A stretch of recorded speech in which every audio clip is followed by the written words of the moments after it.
Camera ও drone ব্যবসার আড়ালে শত কোটি টাকা বিদেশে পাচার, আমদানিকারক সহ ৮ জনকে গ্রেপ্তার সিআইডির।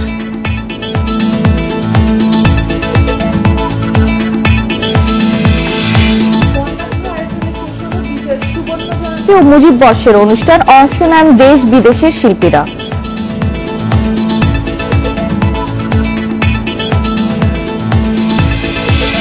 ইলিশ ধরার মৌসুম শুরু হলেও জলদস্যু আতঙ্কে সমুদ্রে যাচ্ছে না জেলেরা, মুক্তিপণ না দিলে পাচ্ছে হত্যার হুমকি।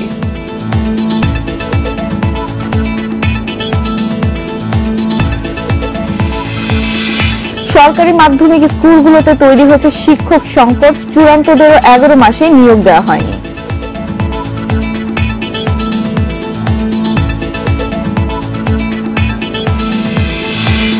এবং স্বাধীনতা কাপ ফুটবলের ফাইনালে আজ আবাহনীর মুখোমুখি বসুন্ধরা কিংস, খেলা শুরু বিকেল 5:30টায়।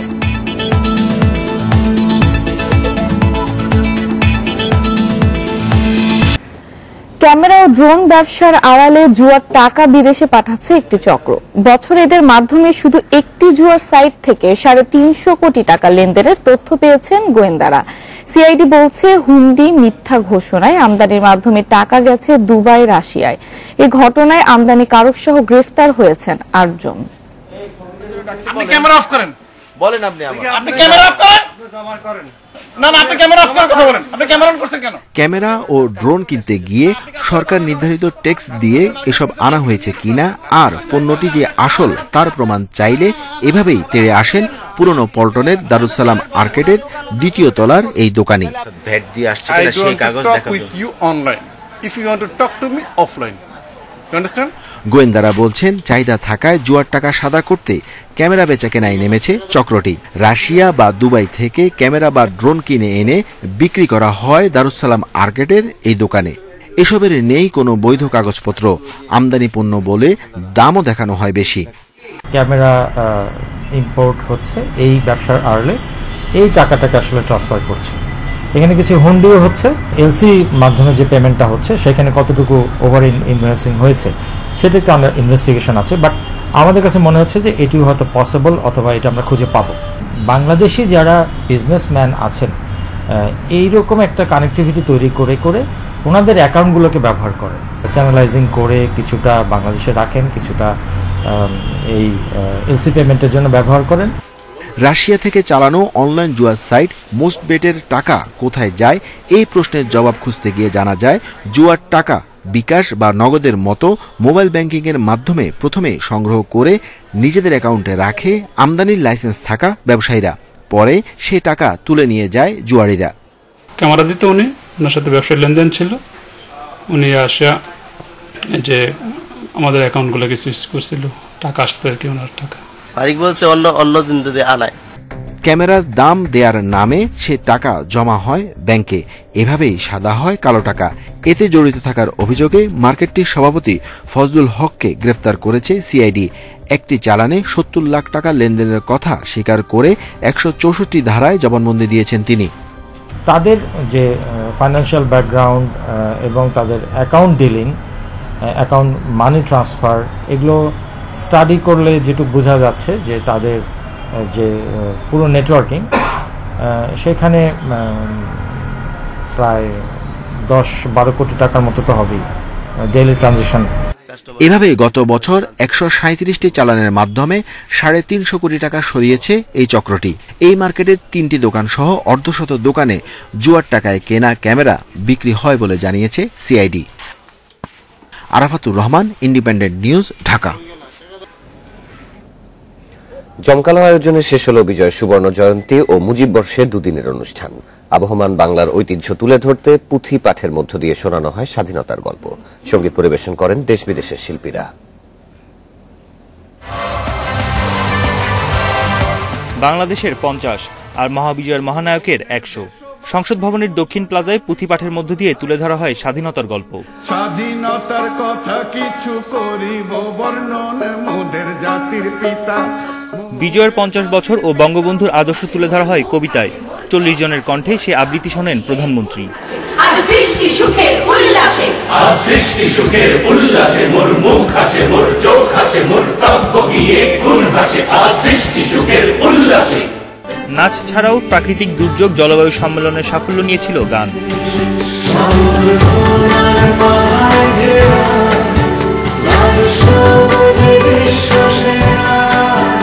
বাংলা ছাড়াও নানা বিদেশি ভাষায় গান গেয়ে শোনান দেশি বিদেশি শিল্পীরা।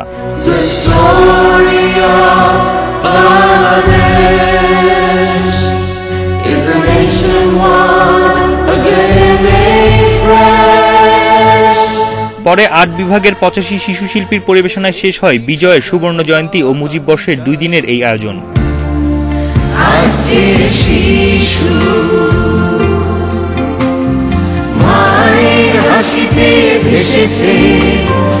আমরা চিরদিন সেই হাসি দেখতে চাই। বন ইবনে কামাল, ইন্ডিপেন্ডেন্ট নিউজ, ঢাকা। বিজয়ের সুবর্ণ জয়ন্তী ও মুজিব বর্ষ উপলক্ষে প্রধানমন্ত্রী শেখ হাসিনা এবং বঙ্গবন্ধুর ছোট মেয়ে শেখ রেহানা 15 আগস্টের শহীদদের প্রতি শ্রদ্ধা নিবেদন করেছেন। শুক্রবার সকালে রাজধানী বনানী কবরস্থানে শ্রদ্ধা নিবেদন করেন তারা। বঙ্গমাতা শেখ ফজিলাতুন্নেসা মুজিব, শেখ কামাল, শেখ জামাল ও শেখ রাসেল সহ নিহত অন্যদের কবরে ফুল দিয়ে শ্রদ্ধা জানান শেখ হাসিনা ও শেখ রেহানা। 1975 সালের 15 আগস্ট ঘাতকদের হাতে নির্মমভাবে নিহত হন বাঙালির জাতির অবিসংবাদিত নেতা বঙ্গবন্ধু শেখ মুজিবুর রহমান। নিহত হন বঙ্গবন্ধুর স্ত্রী শেখ ফজিলাতুন্নেসা, শেখ কামাল, শেখ জামাল ও শেখ রাসেল সহ অনেকে।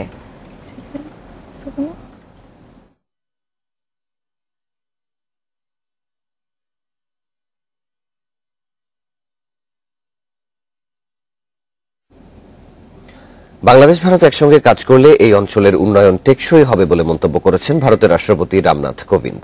শুক্রবার রাজধানীর একটি হোটেলে আয়োজিত সুধী সমাবেশে তিনি একথা বলেন। বাংলাদেশ এখন বিশ্ব উন্নয়নের রোল মডেল জানিয়ে রামনাথ কোবিন্দ বলেন, এই অর্জনই প্রমাণ করে মুক্তিযুদ্ধের উদ্দেশ্য ব্যর্থ হয়নি। 3 দিনের রাষ্ট্রীয় সফর শেষে শুক্রবার দুপুরে ঢাকা ছাড়েন ভারতের রাষ্ট্রপতি। ঢাকা সফরের তৃতীয় দিন ভারতীয় নাগরিক, দেশের বিভিন্ন রাজনৈতিক দলের নেতা, পেশাজীবী প্রতিনিধি সহ 350 আমন্ত্রিত অতিথিদের এক সুধী সমাবেশে যোগ দেন ভারতের রাষ্ট্রপতি রামনাথ কোবিন্দ।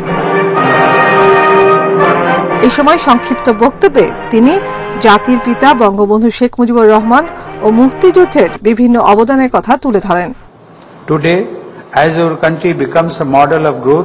ভারতের মানুষের হৃদয়ে বাংলাদেশের বিশেষ স্থান রয়েছে।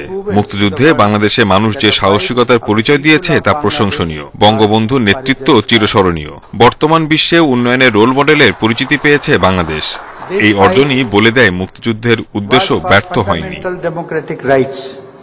দুদেশের জনগণের অর্থনৈতিক ও সামাজিক যোগসূত্র প্রবৃদ্ধি ও উন্নয়নের যৌথ গল্পে অবদান রেখেছে বলেন ভারতের রাষ্ট্রপতি। আমাদের 2 দেশের জনগণের মধ্যে যে অর্থনৈতিক ও সামাজিক যোগসূত্র তৈরি হয়েছে সেটিও এই যৌথ উন্নয়নে অবদান রেখেছে। উভয় দেশের নেতৃত্বই জানে আমাদের প্রবৃদ্ধির গতিপথ পরস্পর সংযুক্ত এবং সম্পদ ও অভিজ্ঞতার আদান প্রদান হল টেকসই উন্নয়নের মূল মন্ত্র। আমি আত্মবিশ্বাসী যে 1971 সালে রক্ত ও আত্মত্যাগের ফলে তৈরি এ বন্ধন ভবিষ্যতেও আমাদের 2 দেশকে এক সূত্রে বেঁধে রাখবে।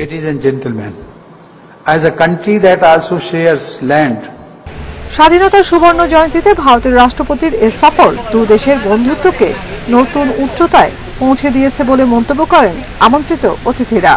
বাংলাদেশ সরকার যে সাম্প্রদায়িক চেতনাকে নস্যাৎ করতে চায় এই ব্যাপারে ভারত কোনো দ্বিধান্বিত না। রক্ত সিঞ্চন করে যে বন্ধুত্বের বৃক্ষটা ধীরে ধীরে গড়ে উঠেছে সেটা একটা সংহত পর্যায়ে এসেছে।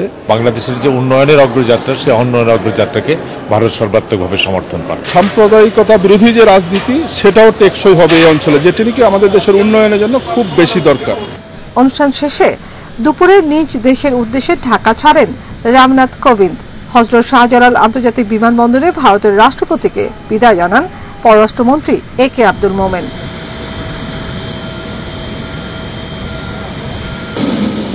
নাফিদুল্লাহ, ইন্ডিপেন্ডেন্ট নিউজ, ঢাকা। এদিকে স্বাধীনতার সুবর্ণ জয়ন্তী ও মুজিব বর্ষ উপলক্ষে আওয়ামী লীগের বিজয় শোভাযাত্রা সফল করতে দলীয় সভাপতি প্রধানমন্ত্রী শেখ হাসিনার ধানমন্ডি রাজনৈতিক কার্যালয়ে জরুরি প্রস্তুতি সভা অনুষ্ঠিত হয়েছে।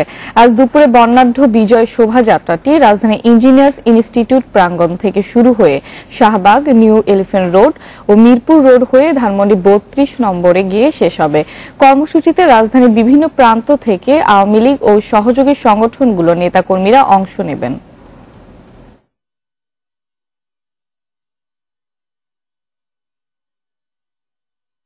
সুবর্ণ জয়ন্তী উপলক্ষে যে শ্রদ্ধেয় জাতির পিতা বঙ্গবন্ধু শেখ মুজিবুর রহমান স্বাধীনতার দিক নির্দেশনা দিয়েছিলেন, এই বিজয় শোভাযাত্রা আগামীকাল ঐতিহাসিক সরদি উদ্যান থেকে বেলা ২:৩০টায় শুরু হবে।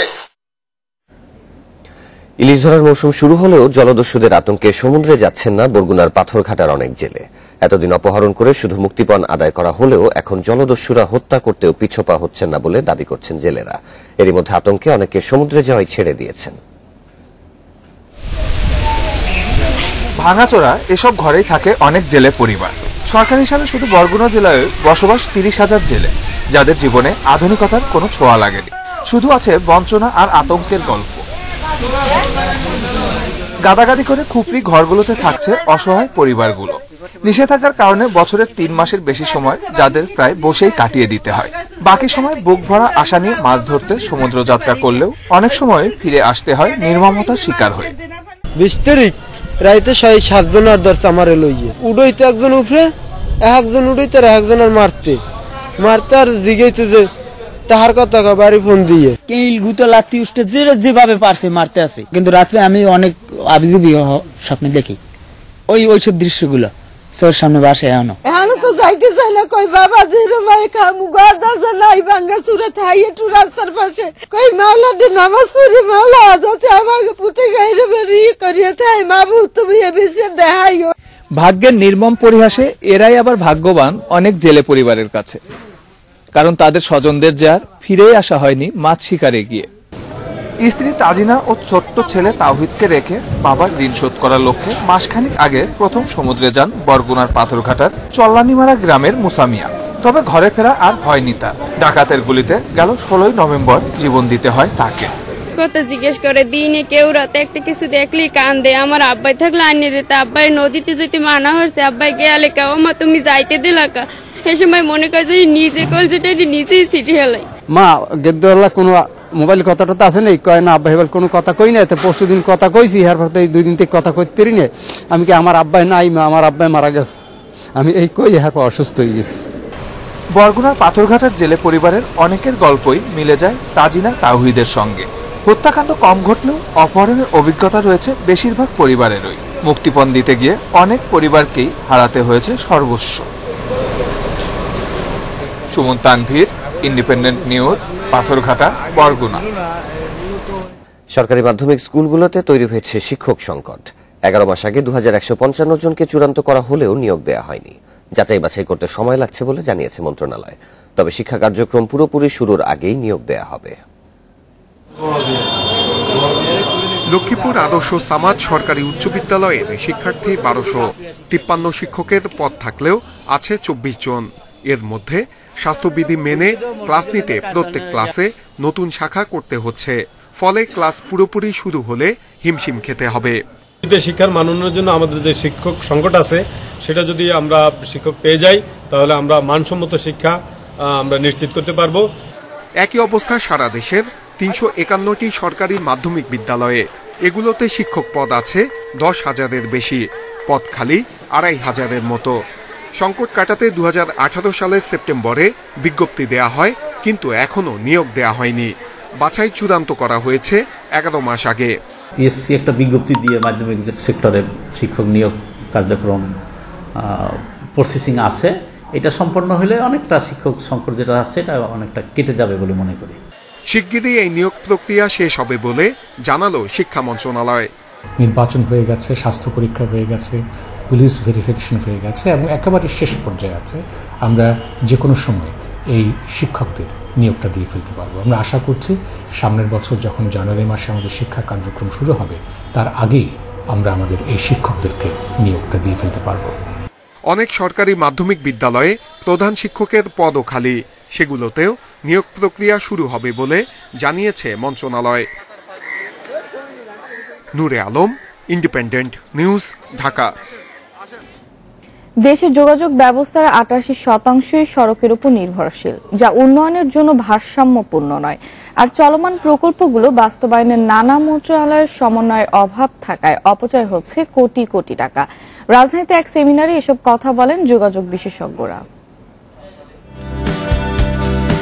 ২০২০ সালের আগস্টে পদ্মা রেল সংযোগ প্রকল্পে নকশা জটিলতায় ভেঙে ফেলতে হয় দুটি পিলার। নতুন নকশায় কাজ শুরু হলে বাড়ে সময় খরচ দুটোই। বিশেষজ্ঞরা জানান, সেতু বিভাগ ও পদ্মা রেল সংযোগ প্রকল্পের মধ্যে সমন্বয় থাকলে এ ঘটনা ঘটত না। বিশেষজ্ঞরা বলছেন, শুধু এটিই নয়, সরকারের নেওয়া নানা মন্ত্রণালয়ের প্রকল্পে চোখে পড়ে সমন্বয়হীনতা, অপচয় হয় বিপুল অর্থের। মেট্রো রেলের স্টেশনগুলি অপূর্ব হচ্ছে, কিন্তু কখনো কি শুনেছেন প্রতি 3 মিনিটে 200 থেকে 400 লোক ওঠানামা করবে এই ছোট্ট 3 ফিট ফুটপাতের উপরে? যখন এই কথাটি মেট্রো রেলের প্রধানকে বললাম, তখন বললো it is not none of my business. Japan থেকে এক্সপার্টরা এসে আমার ইনস্টিটিউটে ঘন্টার পর ঘন্টা কাজ করছে, অর্থাৎ 1 টাকার কাজ 1 কোটি টাকা দিয়ে ওই জায়গা এখন অ্যাকোয়ার করতে হবে। স্বাধীনতার সুবর্ণ জয়ন্তীতে নিরাপদ যোগাযোগ ব্যবস্থা নিয়ে সড়ক পরিবহন ও মহাসড়ক বিভাগের এই সেমিনারে বিশেষজ্ঞরা আরো জানান, সড়ক নির্মাণ ও যোগাযোগ ব্যবস্থার যে উন্নয়ন হচ্ছে তা বিজ্ঞানসম্মত নয়। সড়ক তার উন্নয়ন করেই যাচ্ছে, রেলের সাথে তার কোনো সম্পর্ক নয়, বরঞ্চ বৈরী সম্পর্ক। লেভেল ক্রসিং দিয়ে জট লাগিয়ে ফেলছি। সড়কের সেতুগুলি দেখিয়ে আজকে ভাঙার জন্য আয়োজন করা হচ্ছে, কারণ নিচে হেডরুমের যে রিকোয়ারমেন্টটা আছে সেটা রাখতে পারিনি। তার মানে সমন্বিত হয়নি। এখানে একটা সাংঘর্ষিক কন্ডিশনে আমরা স্বাভাবিক উন্নয়ন করে গেছি। প্রকল্পে দুর্বলতার কথা স্বীকার করেন সড়ক পরিবহন ও মহাসড়ক বিভাগের সচিব। তবে পরিকল্পনা মন্ত্রীর আশা, প্রকল্প বাস্তবায়নে মন্ত্রণালয়গুলোর কাজে সমন্বয় আসবে। সড়ক অবকাঠামো, বিদ্যুৎ অবকাঠামো, পানিপথের বা জলপথের অবকাঠামো, এই সকলের সমন্বয়ে অচিরেই আশা করি একটি বিশাল ইন্টিগ্রেটেড অবকাঠামো সিস্টেম গড়ে উঠবে। বাস্তবায়নের জন্য সেই রকমের দক্ষ এবং সেইবার নিষ্ঠাবান জনবলের দরকার। এই কথাটা বলেছেন, সেটা ঘাটতি রয়েছে। উন্নয়নের সদিচ্ছা আছে বললে আমার বডি ল্যাঙ্গুয়েজে সেটা প্রকাশ ঘটেছে, তবে সেটা ট্যাক্সই হচ্ছে না, হচ্ছে কিনা, ফাংশনেবল হচ্ছে কিনা, সেই বিষয়টা নিয়ে কিন্তু আমাদের প্রশ্ন আসছে। এছাড়া উন্নয়ন প্রকল্পের সম্ভাব্যতা যাচাইয়ের দুর্বলতার কথা উঠে আসে সেমিনারে। এতে সময় ব্যয় দুটোই বাড়ে বলেও জানান বক্তারা। সোনার বাংলা বিনির্মাণ অভিযানটা। Ejazur Rahman, Independent News, Dhaka. 3 বছর বন্ধ থাকার পর বাংলাদেশি কর্মীদের জন্য আবারও চালু হচ্ছে মালয়েশিয়া শ্রমবাজার। এ বিষয়ে রোববার 2 দেশের মধ্যে সমঝোতার স্মারক সই হবে। শুক্রবার এক সংবাদ সম্মেলনে এসব কথা জানায় প্রবাসী কল্যাণ ও বৈদেশিক কর্মসংস্থান মন্ত্রণালয়। এ সময় মন্ত্রী জানান, বিদেশে কর্মী পাঠাতে কোনো ধরনের সিন্ডিকেটকে সুযোগ দেওয়া হবে না। 2018 সালের সেপ্টেম্বরে বাংলাদেশ থেকে কর্মী নেওয়া বন্ধ করে দেয় মালয়েশিয়া। গত 3 বছরে অনেক আলোচনার পর অবশেষে খুলছে মালয়েশিয়ার শ্রমবাজার। আন্তর্জাতিক অভিবাসী দিবস উপলক্ষে আয়োজিত এক সংবাদ সম্মেলনে জানানো হয়, মালয়েশিয়ায় কর্মী পাঠাতে সেদেশের সরকারের সঙ্গে রোববার সমঝোতা স্মারক সই হতে যাচ্ছে। এ উদ্দেশ্যে 18 সেপ্টেম্বর মালয়েশিয়া যাচ্ছেন প্রবাসী কল্যাণ ও বৈদেশিক কর্মসংস্থান মন্ত্রী। এই অতীতকে আমি কিন্তু যত দূর করতে পারবো ওটাই আমি কিন্তু চেষ্টা করে এসেছি। সব শেষ কথা হলো কিন্তু আমি সাকসেসফুল হব কি হব না ওটা নির্ভর করবে এমওইউ সাইনিং এর পরে। এই মন্ত্রণালয়ের তরফ থেকে আমরা যা কিছু প্রস্তাব করেছি সেখানে কিন্তু সিন্ডিকেটের কোনো সুযোগ আমরা কিন্তু করে দেইনি।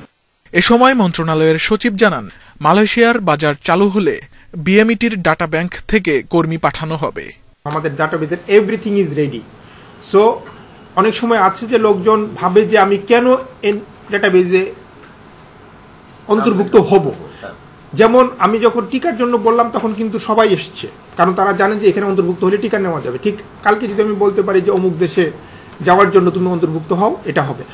সংবাদ সম্মেলনে জানানো হয়, জনশক্তি পাঠানোর নতুন বাজার তৈরির লক্ষ্যে ফেব্রুয়ারিতে গ্রিসের সাথে সমঝোতা স্মারক সই হবে। এছাড়া কোনো রিক্রুটিং এজেন্সি কর্মী পাঠানোর ক্ষেত্রে সরকার নির্ধারিত টাকার চেয়ে বেশি নিলে ব্যবস্থা নেবে মন্ত্রণালয়। উত্তর আমাদের এই ডিজি এবং শামীম আহমেদ, ইন্ডিপেন্ডেন্ট নিউজ, ঢাকা। উন্নত বিশ্বের মতো এবার দেশে মেট্রো রেলের নিরাপত্তায় আসছে আলাদা পুলিশ ইউনিট। কর্তৃপক্ষের আশা আগামী ৩-৪ মাসের মধ্যেই পূর্ণাঙ্গ রূপ পাবে স্বতন্ত্র ম্যাচ র্যাপিড ট্রানজিট পুলিশ। এতে যাত্রীদের সার্বিক নিরাপত্তা নিশ্চিত হবে বলে জানান মেট্রো রেলের ব্যবস্থাপনা পরিচালক। সরকারের বড় প্রকল্পের মধ্যে অন্যতম মেট্রো রেল। দেশের মানুষেরও আগ্রহের কমতি নেই মেট্রো রেল ঘিরে। এরই মধ্যে উত্তরা থেকে আগারগাঁও পর্যন্ত সফলভাবে সম্পন্ন হয়েছে পরীক্ষামূলক চলাচল। ঢাকা ও এর আশেপাশে নির্মাণ করা হচ্ছে 5টি মেট্রো রেল প্রকল্প। এর আওতায় থাকছে 128 কিলোমিটার যোগাযোগ ব্যবস্থা। আগামী বছর ডিসেম্বরে সর্বসাধারণের জন্য উন্মুক্ত করে দেওয়া হবে মেট্রো রেলের প্রথম ধাপ। এর নির্মাণ চ্যালেঞ্জিং হলেও নিরাপত্তায় কোনো ছাড় দিতে রাজি নয় কর্তৃপক্ষ। মেট্রো রেলের ব্যবস্থাপনা পরিচালক জানান, নিরাপত্তা নিশ্চিত করতে একজন ডিআইজির নেতৃত্বে প্রাথমিকভাবে 600 জনবল নিয়ে শুরু হচ্ছে এমআরটি পুলিশ। এর জন্য অনুমোদন দিয়েছে জনপ্রশাসন ও অর্থ মন্ত্রণালয়। এখন অপেক্ষা প্রধানমন্ত্রী চূড়ান্ত অনুমোদনের। জনবলের জন্য মন্ত্রী পরিষদ সচিব মহোদয়ের নেতৃত্বে একটা কমিটি আছে, এখন সেটা সেই কমিটির সক্রিয় বিবেচনা আছে।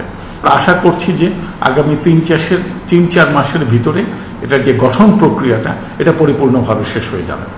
মেট্রো রেলের শতভাগ সুবিধা পেতে সরকারি বেসরকারি অংশীদারিত্বের ওপর জোর দিচ্ছেন গণপরিবহন বিশেষজ্ঞরা। স্বচ্ছতা নিশ্চিত করতে উন্নত দেশের মতো মেট্রো রেল পরিচালনায় সরকারের পাশাপাশি তৃতীয় পক্ষকে যুক্ত করার পরামর্শ তাদের। সেবা পুরো পৃথিবীতেই বলে সরকার দিতে পারে না পার্মানেন্ট লোক দিয়ে, এটা পৃথিবীর কোথাও পারেনি। তারা সরাসরি থার্ড পার্টিকে সেবাটা দিতে বলে। থার্ড পার্টি আবার যেন সুযোগ সন্ধানী না হয়, থার্ড পার্টি যেন আবার সে বাণিজ্য করতে না পারে, তার ভেতরে একটা সুন্দর ড্রাইভিং ফোর্স দেয়। পরিকল্পনা অনুযায়ী মেট্রো রেলের প্রতিটি স্টেশনেই স্থাপন করা হবে একটি করে পুলিশ ফাঁড়ি। Shahid Ahmed, independent News, Dhaka. আগামী রবিবার সোমবার থেকে দেশে পরীক্ষামূলকভাবে করোনা টিকার বুস্টার ডোজ দেওয়া শুরু হবে বলে জানিয়েছেন স্বাস্থ্যমন্ত্রী জাহিদ মালেক। শুক্রবার সন্ধ্যায় মানিকগঞ্জের স্বাধীনতা সুবর্ণ জয়ন্তীর অনুষ্ঠানে তিনি একথা জানান। মন্ত্রী বলেন, প্রথমে সম্মুখ সারির চিকিৎসক, নার্স, সরকারি কর্মকর্তা কর্মচারী, গণমাধ্যম কর্মী এবং ষাটোর্ধ্ব ব্যক্তিদের বুস্টার ডোজের আওতায় আনা হবে। করোনা সংক্রমণ রোধে 2 ডোজ টিকার পর কোনো কোনো দেশে আরও 1 ডোজ দেওয়া হচ্ছে। করোনার নতুন ধরন ওমিক্রন প্রতিরোধে টিকার 3য় ডোজ বেশি গুরুত্ব পাচ্ছে। বলা হচ্ছে, বাড়তি 1 ডোজ টিকা নতুন ধরনটি মোকাবিলায় কার্যকর ভূমিকা পালন করবে।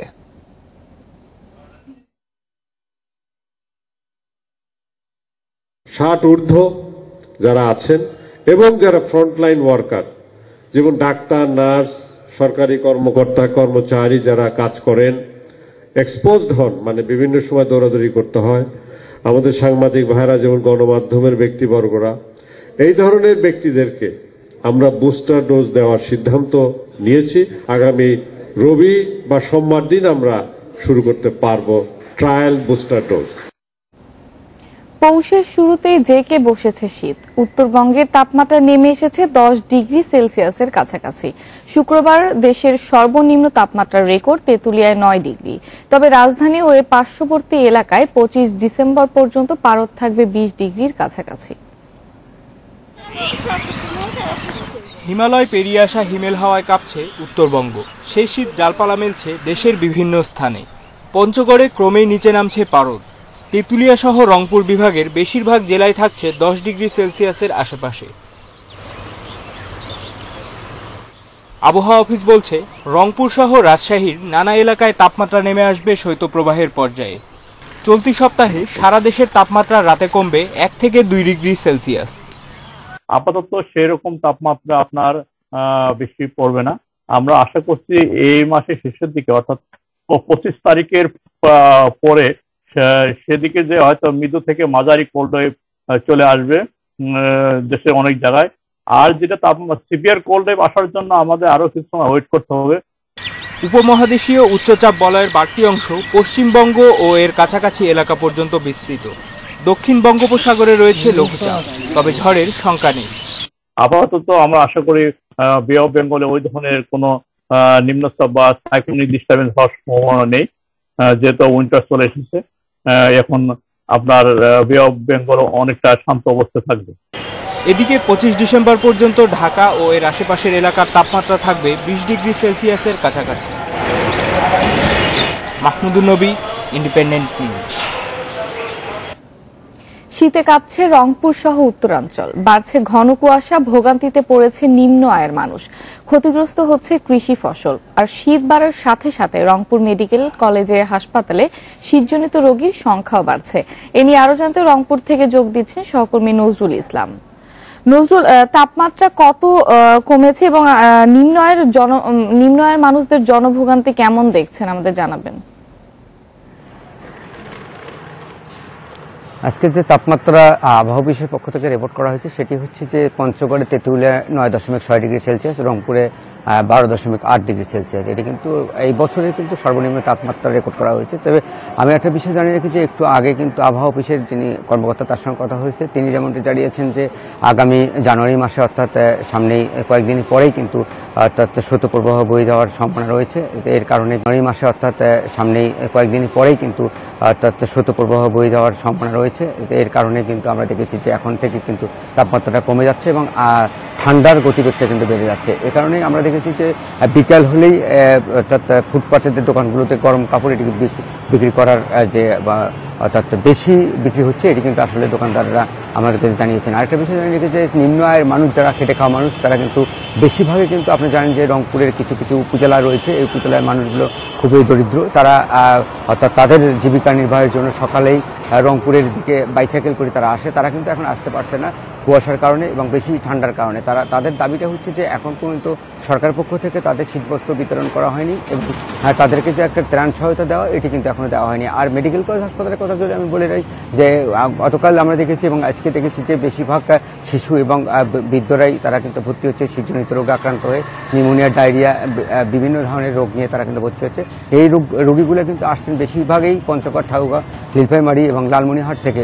আমরা চিকিৎসকের সঙ্গে কথা বলেছি, চিকিৎসক যেমন এটা নিয়েছেন যে শিশুরা আক্রান্ত হওয়ার কারণটা হচ্ছে মাদের অসাবধানতার কারণে। আর যারা বয়স্ক তারা কিন্তু গরম কাপড় না পরিধান করেই সকালে উঠেই তারা কাজে বের হয়। এই কারণেই কিন্তু শীতজনিত রোগে আক্রান্ত হয়ে তারা মেডিকেল কলেজ হাসপাতালে ভর্তি হচ্ছে। উন্নত চিকিৎসার জন্য রংপুরে আসার কারণটা হচ্ছে যে রংপুরে বেশি চিকিৎসক থাকার কারণে তারা কিন্তু চিকিৎসা সেবা নিয়ে যাচ্ছে। তবে কৃষির যে একটা ক্ষতি এটি কিন্তু আসলে আমরা দেখছি যে এখন পর্যন্ত ওই রকম কুয়াশা না পড়ার কারণে কৃষিতে এখন পর্যন্ত প্রভাব পড়েনি। তবে আগামী জানুয়ারি মাসে সবজি, আপনারা জানেন যে সবজির ব্যাপক ফলন হয় রংপুর উত্তরাঞ্চলে, এটি কিন্তু সবজির যে একটা ক্ষতি এটি কিন্তু আসবে, এটি আসলে বলা হচ্ছে। তবে আরেকটা বিষয় দাঁড়িয়ে রাখি যে আগামী কয়েকদিনের ভিতরে যে শৈত্যপ্রবাহ আসছে এটি কিন্তু বেশিরভাগ পরামর্শ দিচ্ছেন যে চিকিৎসকেরা আগুন পরে থেকে দগ্ধ হয়ে মানুষ মারা যায়, এটি যদি না হয় তারা গরম কাপড় পরে বাড়িতেই প্রবেশ করে এবং বাড়িতে থাকে।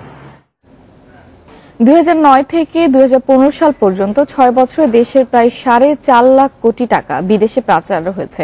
এই হিসাবে গড়ে প্রতি বছর পাচার হচ্ছে প্রায় 73,000 কোটি টাকা।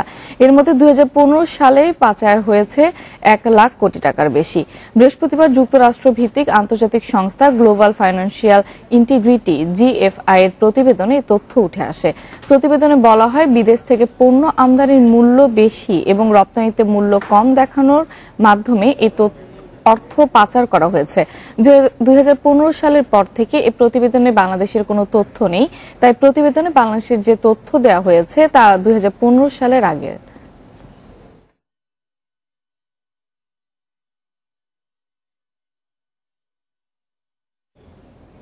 ঝিনাইদহের শৈলকুপা সারুটিয়া ইউনিয়নে 2 চেয়ারম্যান প্রার্থী সমর্থকদের সংঘর্ষে আহত হয়েছেন অন্তত 10 জন।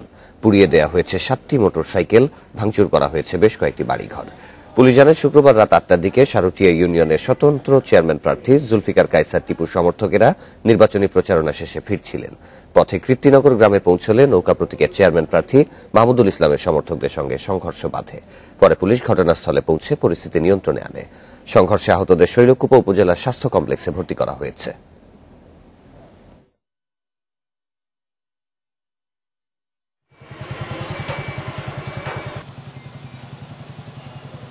সপ্তম দফায় 5 শতাধিক রোহিঙ্গাকে ভাসানচরে পাঠানো হচ্ছে। সকাল 9টার দিকে নৌবাহিনীর কয়েকটি জাহাজ তাদের নিয়ে ভাসানচরের উদ্দেশ্যে ছেড়ে যাবার কথা রয়েছে।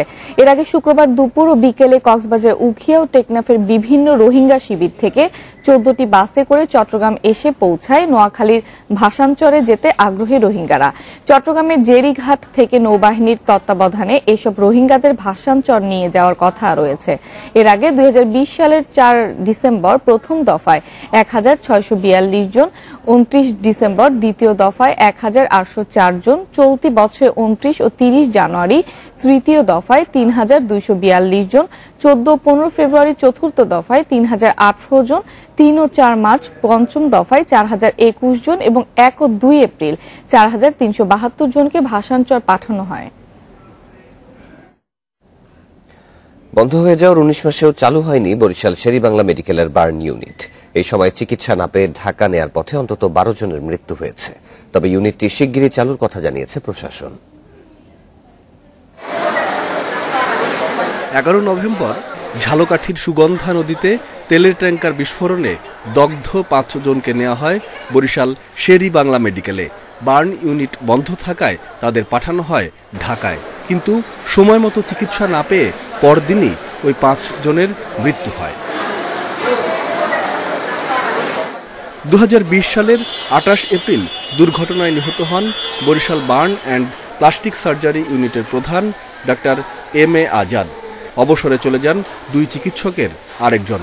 চিকিৎসক শূন্যতায় ওই বছরের 4 মে থেকে বন্ধ এই ইউনিট। শীতের শুরুতেই বাড়ছে দগ্ধ রোগীর সংখ্যা। বার্ন ইউনিট চালু না থাকায় দগ্ধদের ঢাকায় নেওয়ার পরামর্শ দেওয়া হচ্ছে, কিন্তু এতে দেরি হচ্ছে চিকিৎসা পাওয়ায়। সেই সামর্থ্যও নেই সবার। ঢাকা নিতে কইছি, কিন্তু আমগো তো এই সম্ভব নাই ঢাকা নেওয়া। আমাদের এখানে পাঠাইছে, এখানে তো আসলে বাড়ি রোগীর চিকিৎসা হয় না, আর এখন তো ভোগান্তি। আমরা যে জায়গায় আইছি যে সার্জারি ডাক্তার আসবে, দেখবে বাচ্চা কিভাবে আছে, কিন্তু সেভাবে তো হয় না এই জায়গায়। এ অবস্থায় অসহায় দগ্ধ রোগীদের সার্জারি ওয়ার্ডে ভর্তি নেওয়া হলেও মিলছে না কাঙ্ক্ষিত সেবা। যতটুকু আমাদের সামর্থ্যের ভিতরে থাকে আমরা চেষ্টা করে যাচ্ছি, তবে উচিত একটা বার্ন আলাদাভাবে একটা বার্ন ইউনিট, ইভেন একটা বার্ন হসপিটাল হইলে আরো ভালো। জেলা প্রশাসন বলছে সব ব্যবস্থা থাকা সত্ত্বেও কেবল চিকিৎসকের অভাবে এই বার্ন ইউনিট বন্ধ রয়েছে। তবে দ্রুত এটি চালুর উদ্যোগ নেওয়া হচ্ছে। আশা করি এই ইউনিটটি আবার পুনরায় চালু করা হবে এবং মানুষ সেবা থেকে যেন বঞ্চিত না হয় সে বিষয়ে আমরা হাসপাতাল কর্তৃপক্ষের সাথে কথা বলবো এবং আমরা ব্যবস্থা নেব। দীর্ঘদিন থেকে আমাদের দাবি ছিল এবং আমরা চেষ্টাও করতেছি আমরা একজন বার্ন প্লাস্টিক একজন সার্জন এখানে আনার জন্য। আমরা এখনো পাচ্ছি না, হয়তো পেয়ে গেলে আমাদের এগুলো বরিশালবাসী উপকৃত হবে। 2015 সালের মার্চে 10 শয্যা নিয়ে বরিশাল শের-ই-বাংলা মেডিকেলের বার্ন ইউনিট খোলা হয়। চাহিদা বেশি থাকায় পরে শয্যা সংখ্যা 30-এ উন্নীত করা হয়। Independent news desk. হবিগঞ্জের আদালত পাড়ায় stamp, cartridge paper, court fee ও ফোলিও সংকট দেখা দিয়েছে। এতে আদালতের স্বাভাবিক কার্যক্রম ব্যাহত হচ্ছে। এছাড়াও এসব সামগ্রীর জন্য বাড়তি দাম গুনতে হচ্ছে বলে অভিযোগ গ্রাহকদের। সংকট সমাধানের চেষ্টা চলছে বলে জানিয়েছেন জেলা প্রশাসক। আদালতে মামলা ও জামিন আবেদনের ক্ষেত্রে cartridge paper, stamp, court fee ও ফোলিও প্রয়োজন হয়। এসব কাগজ আইনজীবী ও মামলার বিচার প্রার্থীদের সংগ্রহ করতে হয় নির্ধারিত ভেন্ডারের কাছ থেকে। তবে হবিগঞ্জে আদালত পাড়ায় সহজে মিলছে না এসব সামগ্রী। অভিযোগ উঠেছে জেলা প্রশাসনের ট্রেজারি শাখা থেকে পর্যাপ্ত সরবরাহ না পাওয়ার অজুহাতে বাড়তি দাম হাঁকছেন বিক্রেতারা। আমরা অনেক সময় বেল মুভের জন্য বিভিন্ন বিষয়ে কুটপি যখন কিনতে হয় তখন 3 গুণ দাম দিয়ে কোনো সময় কিনতে হয়। এই অবস্থা চলতে থাকলে আমাদের যে যারা জনগণ আছে বা যারা মামলার মধ্যে আসে, তারা ভুক্তভোগী, আমরাও ভুক্তভোগী। এটা একটা সুরাহা দরকার। তবে ভেন্ডাররা বলছেন ট্রেজারি শাখায় চাহিদা মতো কার্টিস পেপার, স্ট্যাম্প ও পোর্টফোলিও না পাওয়ায় বাইরে থেকে সংগ্রহ করতে হচ্ছে তাদের। হবিগঞ্জের ট্রেজারিতে 10 টাকার কুটপি বেশ কিছুদিন যাবত নাই, 5 টাকার কুটপি বেশ কিছুদিন যাবত নাই, 4 টাকার কুটপি, 2 টাকার কুটপি বেশ কিছুদিন যাবত নাই, এবং কার্টিস পেপার ও আমরা বেশ কিছুদিন যাবত মানে নিয়মিত যেভাবে পাওয়ার কথা এইভাবে পাই নাই। অনেকে অনেক জায়গা থেকে বিক্রি করে, একটু বেশি দামে বিক্রি করে, এই আর কি। আমি বেশি দামে বিক্রি করি না। সংকট সমাধানের চেষ্টা চলছে জানিয়ে জেলা প্রশাসক বলছেন দাম বেশি নেওয়ার অভিযোগ পেলে ব্যবস্থা নেওয়া হবে। আমরা এটা বিজি প্রেসে জানিয়েছি লিখিতভাবে এবং মৌখিকভাবে আলোচনাও করা হয়েছে তাদের সঙ্গে। তারা জানিয়েছেন যে খুব শিগগিরই এখানে পর্যাপ্ত পরিমাণে স্ট্যাম্প এবং কার্টিজ পেপার সরবরাহ করা হবে। আর ভেন্ডররা যে অতিরিক্ত মূল্য নিচ্ছেন এই বিষয়ে আসলে আমার কাছে কোনো লিখিত অভিযোগ আসেনি এই পর্যন্ত। যদি অভিযোগ আসে, তারা যদি সত্যি এটা করে থাকেন, তাহলে অবশ্যই তাদের বিরুদ্ধে আইনানুগ ব্যবস্থা গ্রহণ করা হবে। কয়েক বছর ধরে জেলায় এসব সামগ্রীর সংকট থাকলেও করোনা পরিস্থিতিতে আদালতের কার্যক্রম বন্ধ থাকায় তা চাপা পড়েছিল। Independent news desk. চলতি মৌসুমে খাগড়াছড়িতে আমনের ভালো ফলনের পরও ন্যায্য মূল্য থেকে বঞ্চিত কৃষক। উৎপাদন খরচ বাড়ায় প্রতি মণ ধানের দাম পড়ছে প্রায় 850 টাকা, কিন্তু মণ প্রতি বিক্রি হচ্ছে মাত্র 700 টাকায়। এ অবস্থায় কৃষককে ধান না বিক্রি করে শুকিয়ে সংরক্ষণ করে রেখে দাম বাড়লে বিক্রির পরামর্শ কৃষি বিভাগের। খাগড়াছড়ি জেলার সমতলের জমিতে হয়েছে আমনের বাম্পার ফলন। মাঠে এখন পাকা ধানের সুবাস। আমন ধান কাটা ও মাড়াইয়ে ব্যস্ত সময় পার করছেন চাষিরা। তবে বাজারে ধানের দাম কম হওয়ায় হাসি নেই কৃষকের মুখে। তারা বলছেন, ধানের বীজ, কীটনাশক, সার ও ডিজেলের দাম বৃদ্ধি, সে সাথে শ্রমিকের বাড়তি মজুরি, সব মিলিয়ে প্রতিমণ ধানের উৎপাদন খরচ পড়েছে প্রায় 800 থেকে 850 টাকা। অথচ সেখানে ধান বিক্রি করতে হচ্ছে মাত্র 700 টাকায়। পুরুষ কামলা 500 টাকা, মেয়ে কামলা 300 টাকা। তারপর ডিজেলের দাম বেশি। এখন ধান বিক্রি করতে গেলে 700 টাকা, 700 টাকার উপরে নেয় না। 700 টাকা 600 টাকা ধানের মন। তো আমরা কিভাবে পোষাই চাষিরা? আমাদের দ্বারা তো চাষ করা সম্ভব না। তবে কৃষি বিভাগ বলছে, সরকারিভাবে ধান ক্রয় শুরু হলে ধানের দাম আরও বাড়বে। এ সময় ধান বিক্রি না করে শুকিয়ে সংরক্ষণের পরামর্শ কৃষি কর্মকর্তাদের। তো কৃষকরা ইতিমধ্যে অধিকাংশ ধানই কর্তন করেছেন। কৃষকরা যাতে তাড়াহুড়ো করে বিক্রি না করে ধানগুলো ভালো মতো শুকিয়ে যদি সংরক্ষণ করে, তাহলে মার্কেট অবশ্যই একটু বেশি কিছুদিন পরে তারা ভালো মার্কেটে ভালো দাম পাবে মার্কেট প্রাইস। চলতি মৌসুমে জেলায় 28,510 হেক্টর জমিতে আমনের আবাদ হয়েছে। উৎপাদন লক্ষ্যমাত্রা 1,42,550 metric ton. Independent news desk. টিকার বুস্টার ডোজ করোনার নতুন ধরন ওমিক্রন মোকাবিলায় 85% পর্যন্ত সুরক্ষা দেবে, এমনটাই দাবি করেছে যুক্তরাজ্যের একদল গবেষক। তবে ওমিক্রন কতটা গুরুতর তা জানতে গবেষকেরা এখনো পরীক্ষা চালিয়ে যাচ্ছেন। এদিকে বিশ্বে করোনায় একদিনে প্রাণহানি হয়েছে 6,785 জনের, নতুন করে শনাক্ত হয়েছে 7,17,000-এর বেশি রোগী। এ নিয়ে বিশ্বে করোনায় প্রাণহানি ছাড়ালো 53,60,000, মোট আক্রান্ত 27,39,00,000-এর বেশি।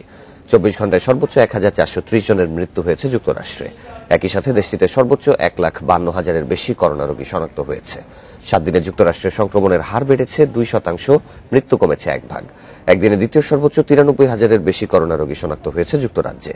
এক সপ্তাহে সেখানে সংক্রমণের হার বেড়েছে 32 ভাগ, মৃত্যুর হার কমেছে 6%। ফাইজার জানিয়েছে 2024 সালের মধ্যেই করোনাকে সম্পূর্ণ মোকাবিলা করা সম্ভব। ইরাকের কুর্দিশ প্রদেশে ভারী বৃষ্টিতে সৃষ্ট বন্যায় শিশুসহ 8 জনের মৃত্যু হয়েছে, নিখোঁজ বেশ কয়েকজন। ভারী বর্ষণে কুর্দিশের রাজধানী এরবিলের বেশ কিছু এলাকায় পানিতে তলিয়ে গেছে বলে জানিয়েছে স্থানীয় কর্তৃপক্ষ। উদ্ধারকর্মীদের সহায়তায় অনেককে নিরাপদ স্থানে সরিয়ে নেওয়া হয়েছে। সংকটময় এই পরিস্থিতিতে বাসিন্দাদের জরুরি প্রয়োজন ছাড়া বাড়ি থেকে বের না হওয়ার অনুরোধ জানানো হয়েছে। স্বাধীনতা কাপ ফুটবলের ফাইনালে আজ আবাহনী বসুন্ধরা কিংসের দ্বৈরথ। ঘরোয়া ফুটবলে নিজেদের শ্রেষ্ঠত্ব ফেরানো চ্যালেঞ্জ আবাহনীর। অন্যদিকে ধারাবাহিকতা ধরে রেখে আরও একটি শিরোপা জিততে মরিয়া কিংস। কমলাপুর স্টেডিয়ামে ম্যাচ শুরু বিকেল 5:30টায়। মৌসুম শুরুর টুর্নামেন্টের ফাইনাল দৃশ্যপটে নেই পরিবর্তন। গেল কয়েক বছরে দেশের ফুটবলের বড় দুই প্রতিদ্বন্দ্বী আবাহনী বসুন্ধরা কিংস আবারও মুখোমুখি। হাই ভোল্টেজে ম্যাচটি ড্যানিয়েল কলিন্দ্রেসের কাছেও বিশেষ। বছর দুয়েক আগে ছিলেন কিংসের প্রাণ ভোমরা, ঠিকানা বদলে এখন আকাশী নীলের নিউক্লিয়াস। দারুণ ছন্দে এই কোস্টারিকান 3 গোল করেছেন, দলের বেশিরভাগ গোলেই রেখেছেন অবদান। মাঠের পারফরমেন্স বলছে আবাহনী এবার কেবলই কলিন্দ্রেস নির্ভর। কোচ অধিনায়ক অবশ্য মানতে নারাজ। দানিয়েল, রাফায়েল, এটা ঠিক, কলিন্দ্রেস আমাদের অনেক বড় তারকা, সে দারুণ খেলছে। তবে শিরোপা জিততে হলে সবাইকে শতভাগ দিতে হবে।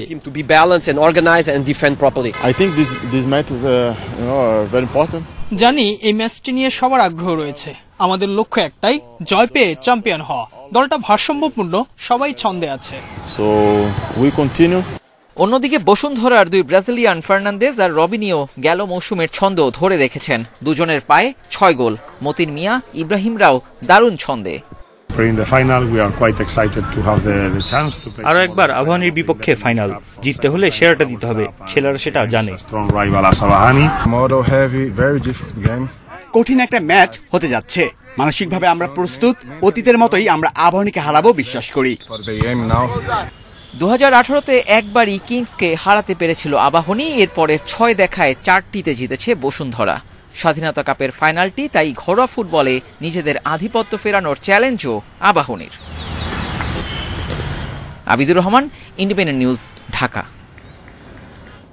নিউজিল্যান্ডে বাংলাদেশ দলের অনুশীলন স্থগিত, অনুমতি দেওয়ার একদিন পরেই তা প্রত্যাহার করেছে নিউজিল্যান্ড স্বাস্থ্য মন্ত্রণালয়, জানিয়েছেন টিম অপারেশনস ম্যানেজার নাফিস ইকবাল। 3 দিনের রুম কোয়ারেন্টিনে থাকা অবস্থায় মিলবে না জিম ওয়ার্কের সুযোগ। এদিকে রঙ্গনা হেরাথের ওমিক্রন রিপোর্টের উপর নির্ভর করছে সিরিজের ভাগ্য, যদি স্পিন কোচের শারীরিক অবস্থা উন্নতির দিকে।